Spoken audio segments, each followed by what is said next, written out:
Di materi ini kita akan membahas tentang perpindahan panas atau heat transfer untuk proses pengolahan pangan.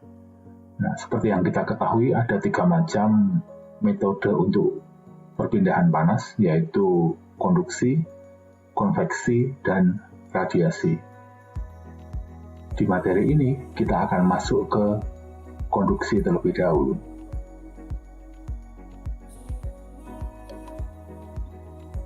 Sebelumnya kita akan belajar untuk mengetahui terlebih dahulu mengapa perlu mempelajari pindah panas. Nah, perlunya mempelajari pindah panas karena untuk persiapan kita bekerja di industri pangan. Jadi di industri pangan itu banyak sekali proses mengolah bahan baku menjadi produk pangan yang melibatkan perpindahan panas. Jadi kalau kita lihat di sini banyak sekali.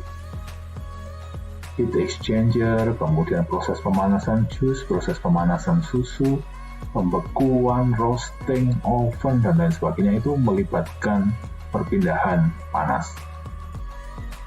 Jadi dengan mempelajari ini kita nantinya diharapkan dapat merancang proses yang efisien untuk mengurangi cost misalnya, ataupun juga untuk mengurangi limbah atau waste misalnya seperti itu.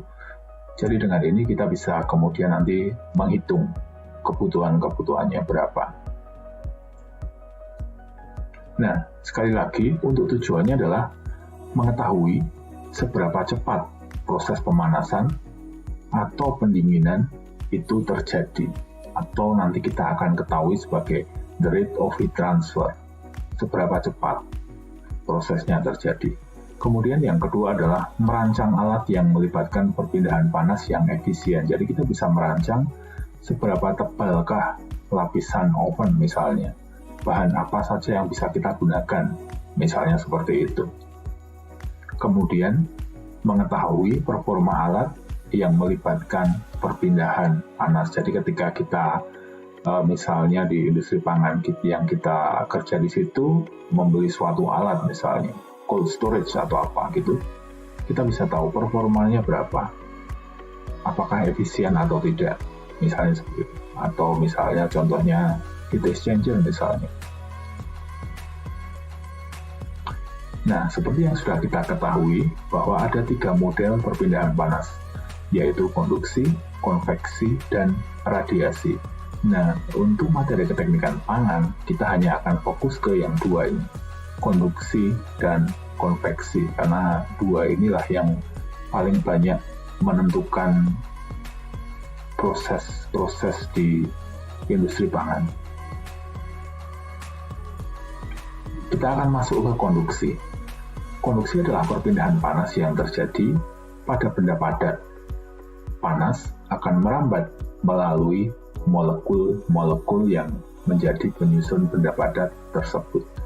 Jadi pada konduksi itu tidak ada perpindahan atau pergerakan fisik dari bahan yang dipanaskan. Nah, inilah bedanya nanti dengan konveksi. Kalau konduksi itu tidak ada perpindahannya, merambatnya melalui molekul-molekul.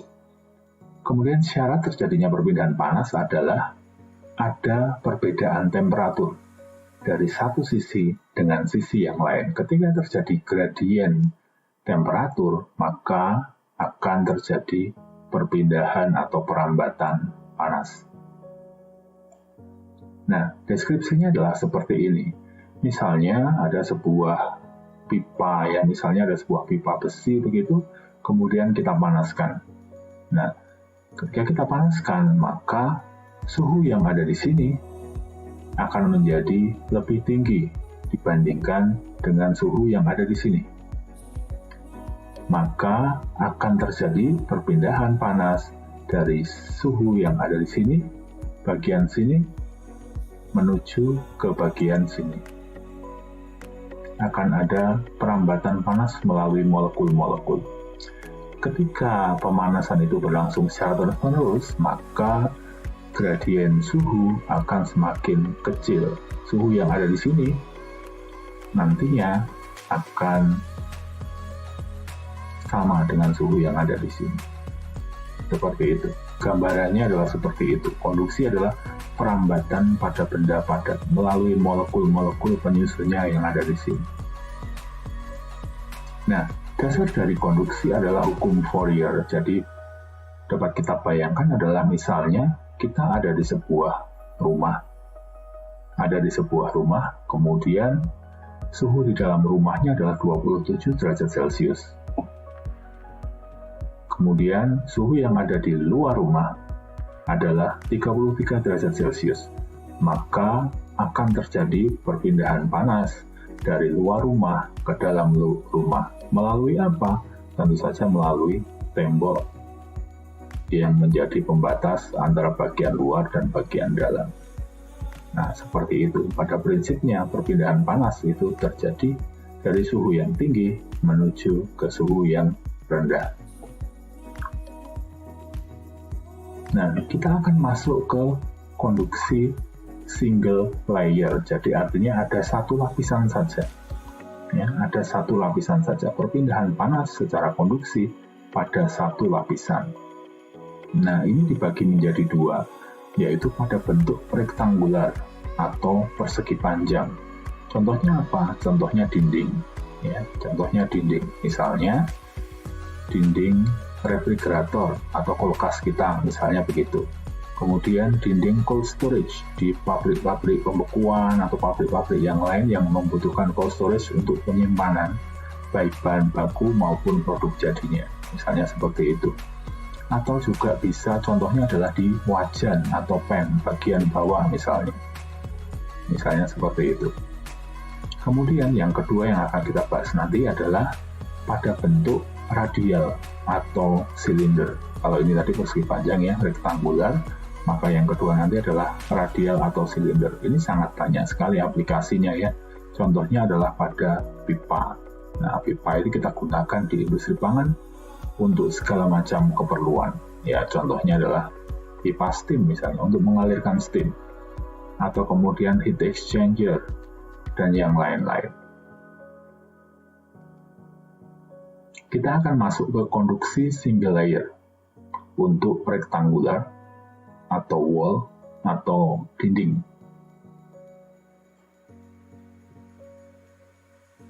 Nah, misalnya kita memiliki dinding ya, misalnya ini bisa dinding refrigerator atau bisa dinding oven dan lain-lain. Gambaran seperti ini, atau bisa juga dinding cold storage, atau bahkan juga bisa dinding rumah, misalnya katakan seperti itu. Nah, dinding ini memiliki panjang dan tinggi tertentu. Nah, dari panjang dan tinggi ini kita bisa mendapatkan luas. Ya. Panjang kali tinggi kita dapatkan luas. Kemudian dinding ini memiliki ketebalan tertentu, ketebalan atau delta X itu atau kita lambangkan sebagai L ya, tebalnya. Kemudian di satu sisi ada suhu tertentu T1 dan di sisi yang lain ada suhu tertentu juga T2. Nah, terdapat 3 komponen penting dalam perpindahan panas secara konduksi, yaitu area atau A, bisa kita dapatkan dari panjang kali tinggi, kemudian perbedaan suhu atau delta T adalah perbedaan suhu yang ada di sisi ini dengan sisi ini, kemudian yang satu lagi adalah jarak atau ketebalan ya, dx, atau kita lambangkan sebagai L di sini. Q atau perpindahan panas itu proporsional, ya ini adalah tanda proporsional dengan A, luas permukaan ini dikalikan delta suhu dibagi delta jaraknya.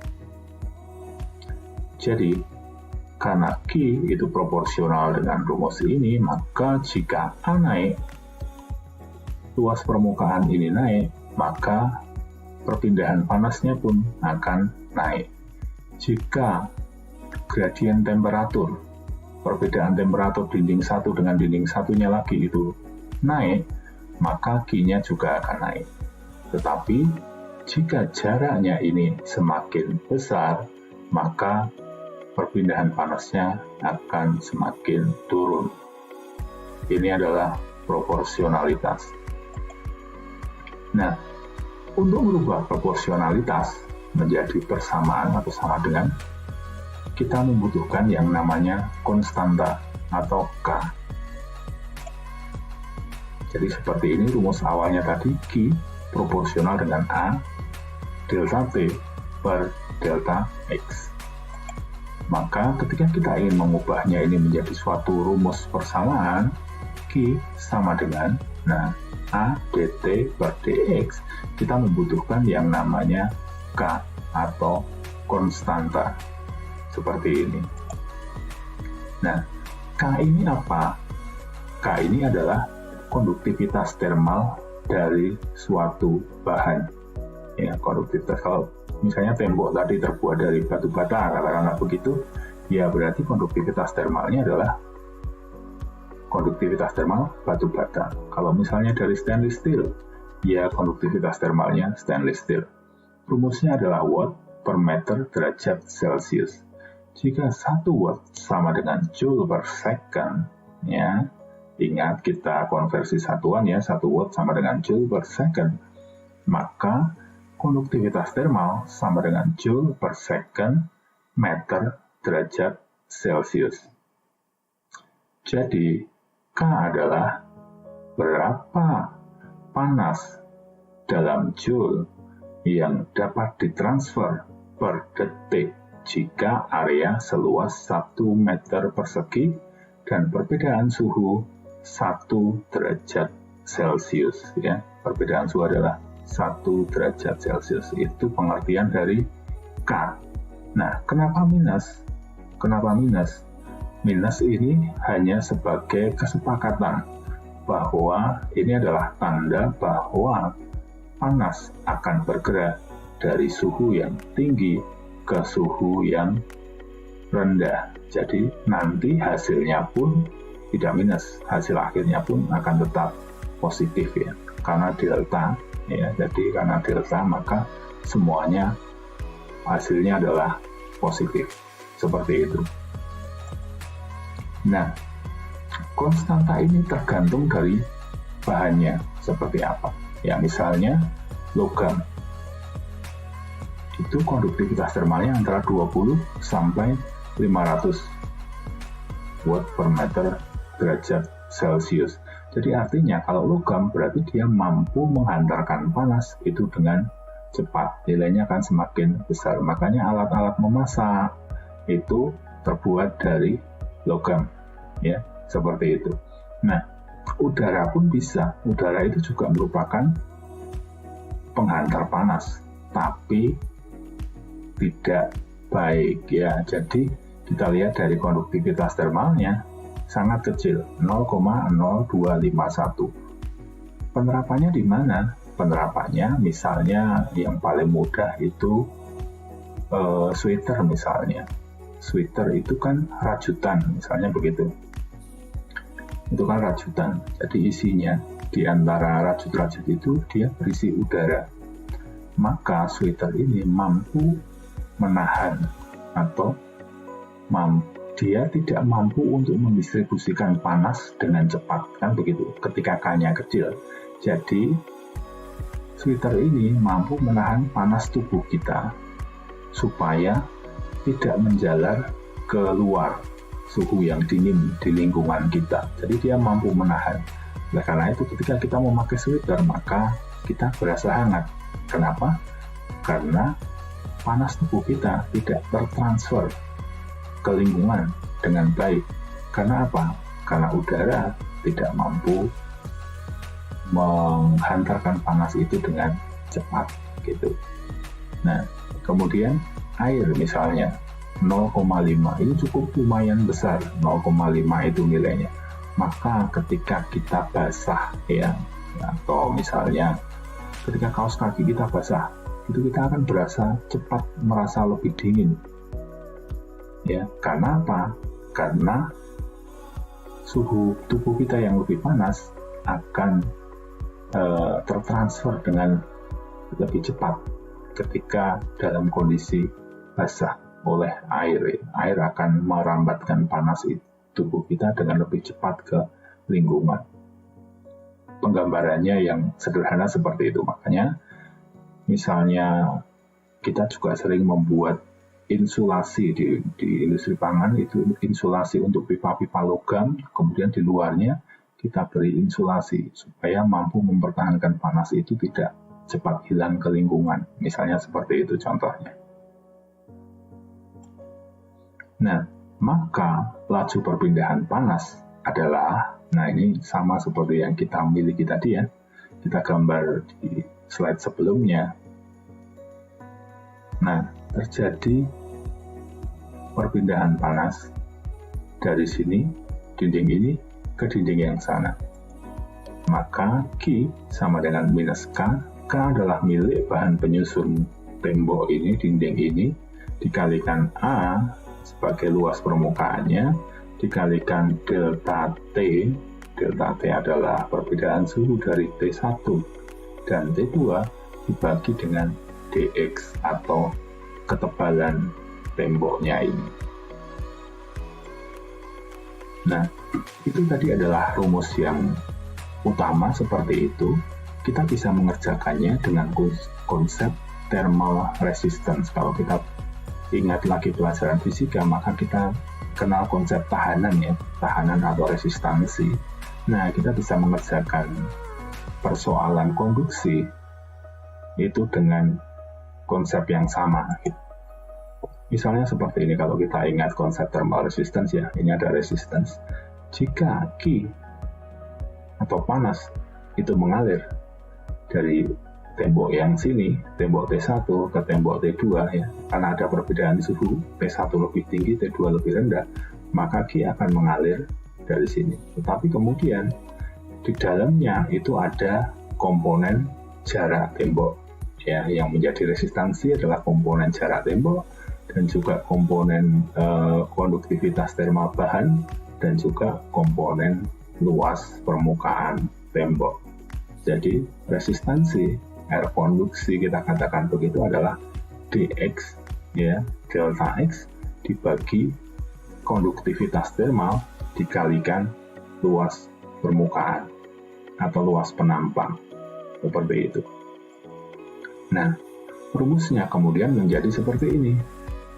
Perpindahan panas sama dengan T1 minus T2 ya, atau delta T, T1 minus T2 dibagi X1 dikurangi X2 ya, delta X dibagi K konduktivitas termal kali A. Nah, X1 minus X2 per KA ya, dx per KA itu sama dengan resistance ya, resistansi.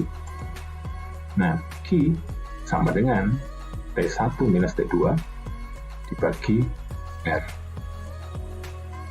Ya, rumusnya seperti itu. Nah, kita akan masuk ke contoh soal supaya bisa lebih dipahami. Jadi diketahui dinding refrigerator setebal 10 cm memiliki ukuran panjang 1 meter dan tinggi 3 meter. Suhu di luar refrigerator adalah 20 derajat Celcius dan di bagian dalamnya 5 derajat Celcius. Jika konduktivitas termal bahan dinding adalah 0,6 watt per meter derajat Celcius, berapa laju perpindahan panas yang terjadi? Nah, dari soal ini, maka kita bisa menjawab. Ingat bahwa di setiap persoalan yang ada di materi keteknikan pangan pada umumnya ataupun perpindahan panas yang kita bahas saat ini, yang paling penting bagi kita kemudian adalah mendeskripsikan atau menggambarkan kondisi yang terjadi. Apa kondisinya, parameter-parameter yang diketahui apa, sehingga kita bisa dengan mudah akan menyelesaikan persoalan tersebut. Nah, di sini yang kita tahu adalah sebuah dinding, ya, sebuah dinding dengan panjang 1 meter dan tinggi 3 meter. Maka kita bisa mencari A ya, 1 kali 3 nanti akan kita ketemu A. Nah, suhu di bagian luar refrigerator adalah 20 derajat Celcius dan suhu di dalamnya adalah 5 derajat Celcius. Maka kita bisa tahu bahwa nantinya akan terjadi perpindahan panas dari suhu yang tinggi ke suhu yang rendah. Kemudian diketahui juga bahan penyusun dinding ini memiliki konduktivitas termal 0,6 volt per meter derajat Celcius. Dari sini kita bisa masukkan ke dalam rumus penyelesaiannya. Q sama dengan minus K A dt per dx. Kita masukkan, K-nya adalah minus 0,6, A-nya adalah 3 kali 1, dt adalah 20 minus 5, dan dx adalah 10 cm. Ingat, hati-hati, samakan satuannya menjadi meter, 0,1. Maka Q sama dengan 270 watt. Perpindahan panas yang terjadi. Nah, bagaimana kalau kita selesaikan dengan konsep thermal resistance? Rumusnya adalah Q sama dengan T1 minus T2 per R, sedangkan R adalah dx dibagi KA. Maka Q sama dengan 20 minus 5 dibagi dx adalah 0,1, K adalah 0,6, dan A adalah 3 kali 1. Maka ketika kita selesaikan persamaannya, pindah panas yang kita dapatkan adalah 270 watt. Jawaban yang sama. Kenapa kita harus menyelesaikan ini dengan thermal resistance? Tidak harus. Di sini tidak harus, karena ini soalnya masih sederhana. Nah, nanti kita akan memerlukan ini untuk menyelesaikan soal-soal yang ada di bagian multi-layer. Ini kan single layer ya. Kita akan menyelesaikan di bagian multi-layer, kita membutuhkan konsep ini. Akan lebih mudah. Nah, kalau tadi kita di bagian wall, single layer yang dinding, maka sekarang kita akan masuk ke bagian single layer yang radial, atau silinder, atau pipa. Konsepnya adalah seperti ini, kita punya pipa, kita punya sebuah pipa di industri pangan, kita punya pipa sepanjang L yang kita gunakan. Nah, pipa ini memiliki R atau jari-jari. Nah, ini adalah rumus dasarnya. Q sama dengan minus K A dt per dr. Ya, X-nya kan adalah jarak ya, perpindahan panasnya secara radial. Jadi ke sana, ke sini, ke sana, ke sini. Nah, A ya, luas permukaan ya, seperti rumus luas selimut, berarti kan ini kan adalah permukaannya, maka luas permukaannya adalah 2pi R kali L. Nah, rumus A-nya adalah seperti itu. Maka Q sama dengan minus K 2pi R kali L dikalikan dt per dr. Ya, jari-jari.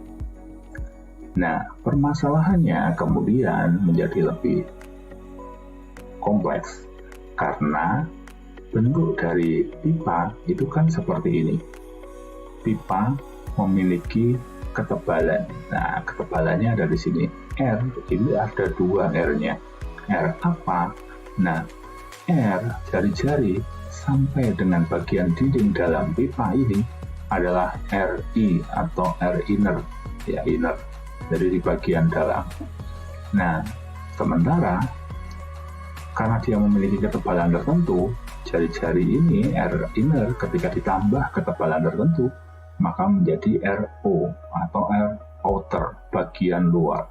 Nah, jadi sampai di sini.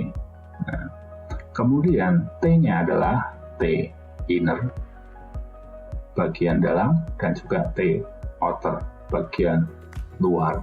Nah, dengan kondisi seperti ini, maka rumusnya akan berubah menjadi seperti ini. Q sama dengan 2pi L K kali delta T, ya, TI minus T0 TO, ya, T inner kurangi T outer dibagi ln R outer dibagi R inner. Nah, rumusnya seperti itu untuk mencari Q untuk perpindahan panasnya. Itu tadi rumus dasarnya. Ini juga bisa diselesaikan dengan konsep thermal resistance. Q sama dengan 2pi LK TI minus TO bagi ln RO per RI. Rumus dasarnya seperti itu. Maka kita bisa mengetahui bahwa resistansi adalah TI minus TO dibagi Q. Kan rumusnya gitu toh, delta T per Q, resistansi.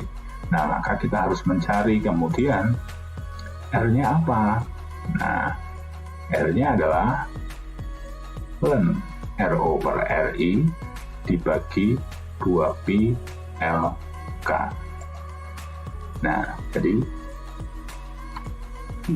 sama dengan TI minus TO dibagi ln RO per RI per 2pi LK. Nah, dari sini kan kita tahu R-nya ini, berarti kan Q-nya adalah delta T dibagi R, dibagi ini.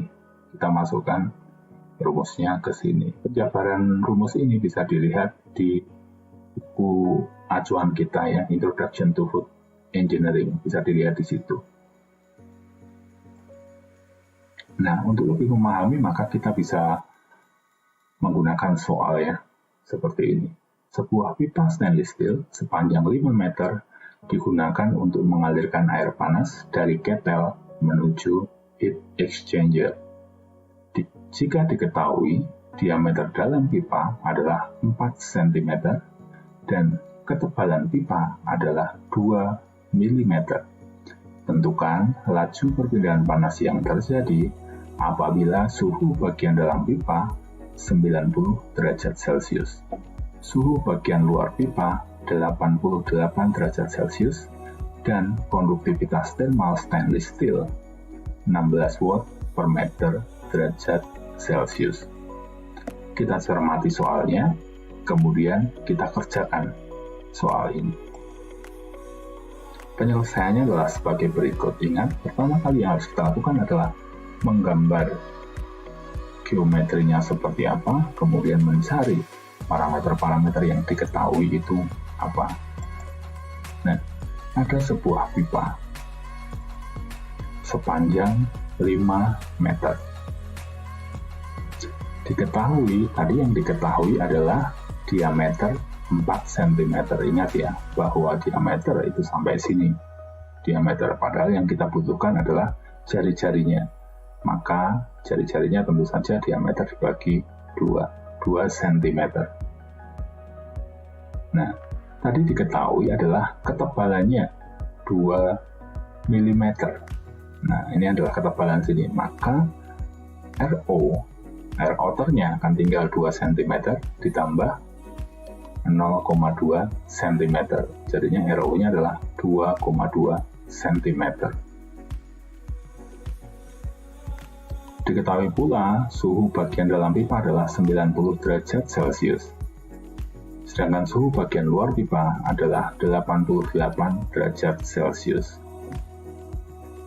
Konduktivitas stainless steel, bahan penyusun pipanya ini adalah 16 watt per meter derajat Celcius.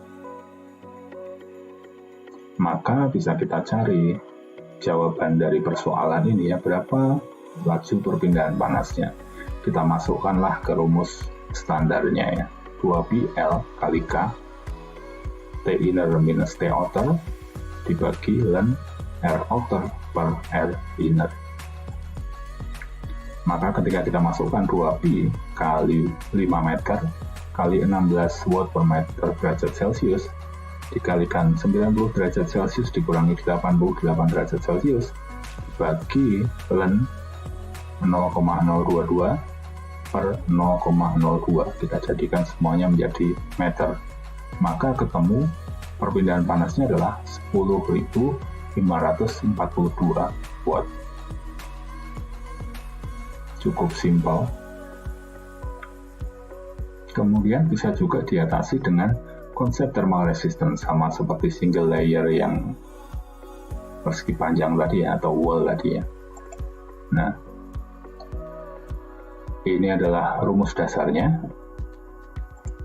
Kemudian R-nya, ln RO per RI dibagi 2 pi LK.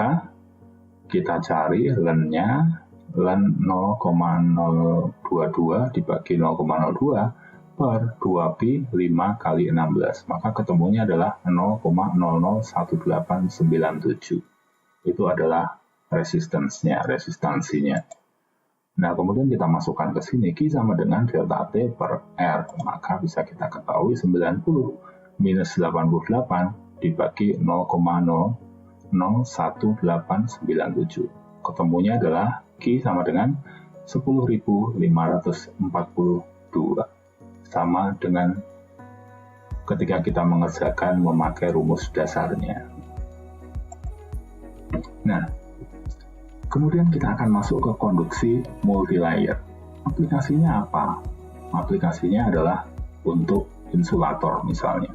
Jadi kita pakai berbagai bahan kemudian untuk meminimalisir perpindahan panas seperti itu, atau juga untuk mempercepat misalnya begitu. Jadi bisa prinsipnya adalah dipakai multilayer itu untuk mengoptimalkan tujuan kita apa gitu. Misalnya kita ingin menghambat kehilangan supaya tidak terjadi kehilangan panas yang besar. Oh ya, kita pakai insulator. Bahannya bisa macam-macam seperti itu. Nah, sama seperti single layer, ini ada dua yang akan kita bahas nanti ya, rectangular atau wall atau dinding, dan juga yang nanti radial atau pipa ya. Nah, konsepnya adalah seperti ini. Jadi ada 3 layer ya, misalnya tembok itu ada 3 layer, atau misalnya dinding oven gitu, kita pakai 3 layer dari bahan-bahan yang berbeda, katakanlah begitu. Kalau misalnya ini adalah layer B, layer C, layer D dengan konduktivitas bahan yang beda-beda. Konduktivitasnya B, konduktivitasnya C, konduktivitasnya D. Nah, ini punya ketebalan tertentu ya, L ya, tadi lambangnya L, LB, LC, LD. Kemudian suhunya di sini adalah T0, suhu di sini, dinding ini. Kemudian di perbatasan ini katakanlah T1, perbatasan ini katakanlah T2, dan di sini adalah T3. Kemudian katakanlah di sini titik ini adalah perbatasan dinding, ini adalah X0, X1, X2, dan X3. Jika terjadi perpindahan panas dari sini ya, sisi ini berarti suhunya nanti akan lebih tinggi menuju sisi ini ya, Q-nya terjadi perpindahan panas dari sini ke sini. Maka kita bisa melihatnya dari resistansi. Nah, konsep resistansi akan sangat berguna di sini karena hitungannya sudah menjadi lebih complicated ya. Maka kita lihat bahwa di sini adalah resistansinya B, resistansinya C, resistansinya D. Ini adalah T0, T1, T2, T3.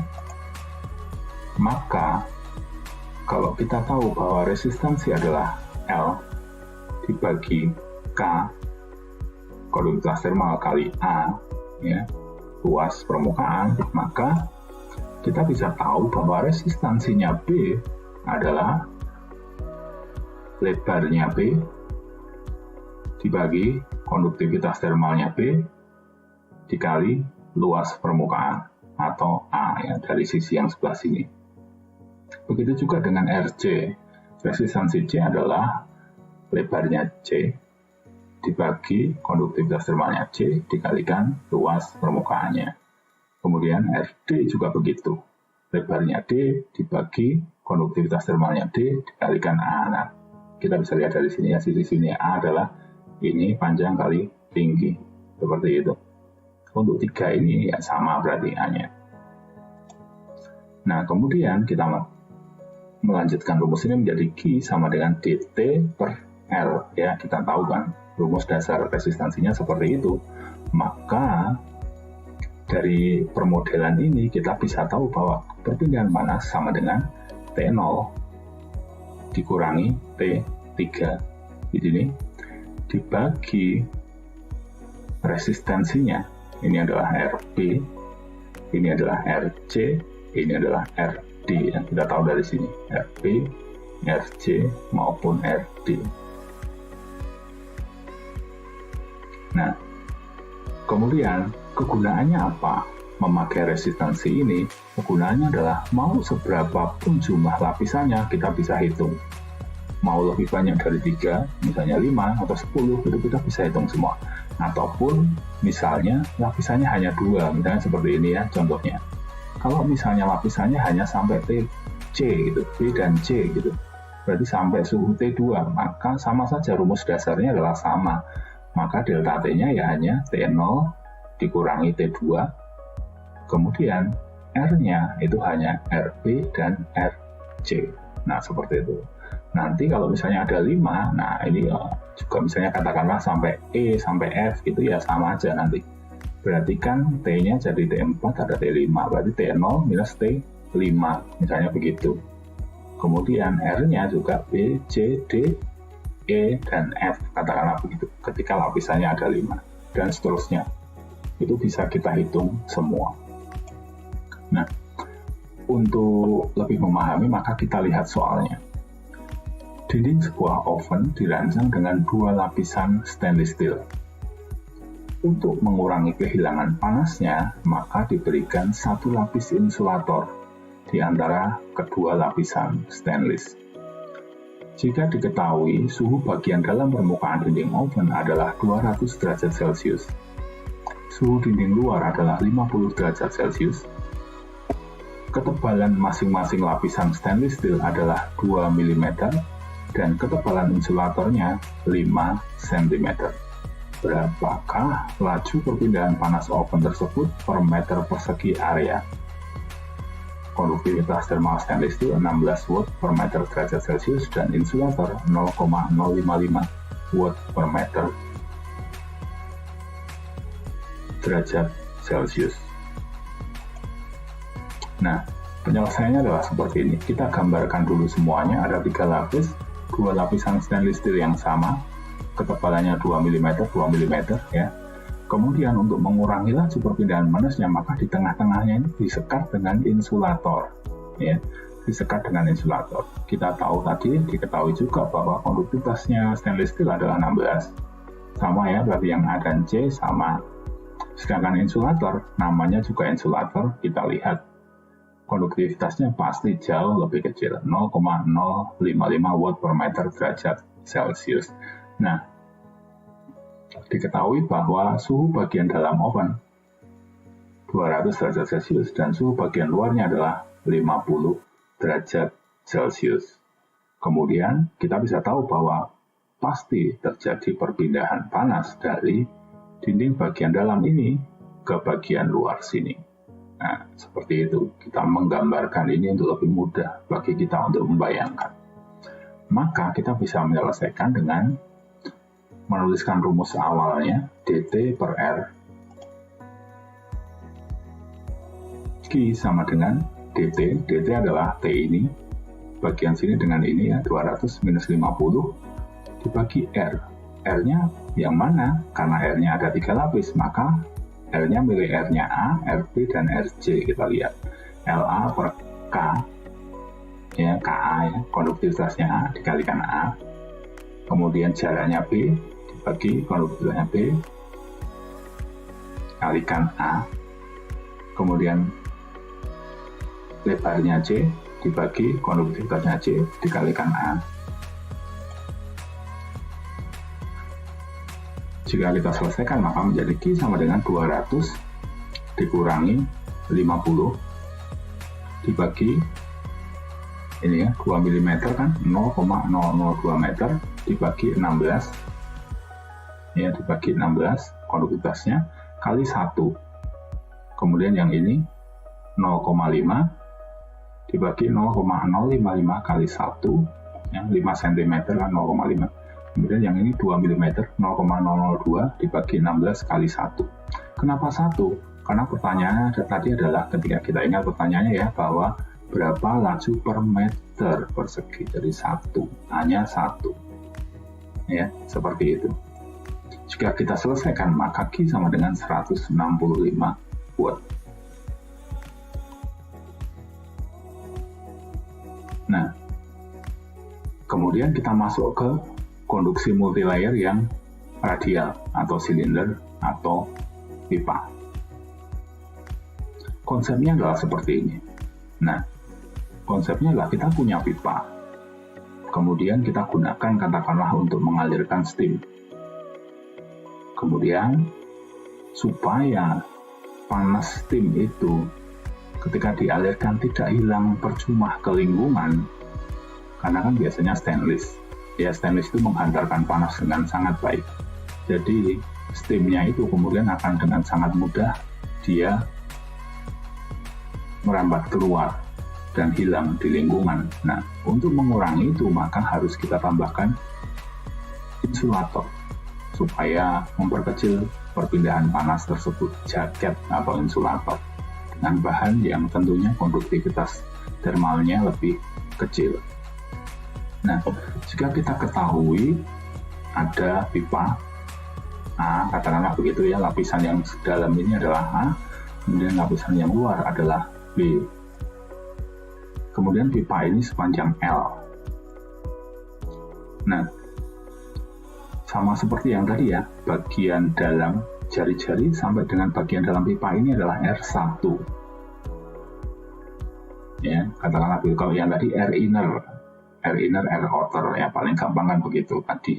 Karena ini kita ada lapisannya lebih dari satu lapis, maka akan lebih gampang lagi kita ketika melambangkan sebagai ya sudah R1 saja. Yang ini adalah R2. R2 adalah sampai bagian luar sini. Kemudian R3 sampai bagian terluarnya. Ya. Seperti itu. Jari-jarinya. Kemudian suhu bagian dalamnya adalah T1. Suhu bagian dalam pipa T1 dan suhu bagian luar pipa adalah T3. Tentunya nanti di antara ini juga ada suhunya yang bisa kita cari dengan rumus thermal resistance ini. Nah, kalau kita gambarkan sebagai thermal resistance, maka di sini ada T1, di sini ada T3. Tengah-tengahnya katakanlah di sini ada T2 gitu. Jadi kita bisa menghitung ketika nanti terjadi pindah panas dari bagian dalam ke bagian luar ini, maka dia akan melalui hambatan atau resistensinya A, resistensinya lapisannya A, dan juga resistensinya lapisan B. Seperti itu. Konsepnya adalah seperti itu. Maka ketika kita masukkan rumus 2PLK T inner T outer ln RO per RI, sedangkan R sama dengan ln RO per RI bagi 2PLK, maka bisa kita cari resistensi untuk bagian A. Resistensi untuk bagian A, kalau kita lihat ya, ingat bahwa rumus dasarnya adalah ln outer dibagi inner. Ketika kita cari untuk resistensinya A, outernya yang mana? Untuk A berarti outernya adalah ini R2. Ini kan A kan hanya sampai di sini. Maka outernya yang R2, sedangkan innernya yang R1. Nah, ya kan, innernya adalah R1.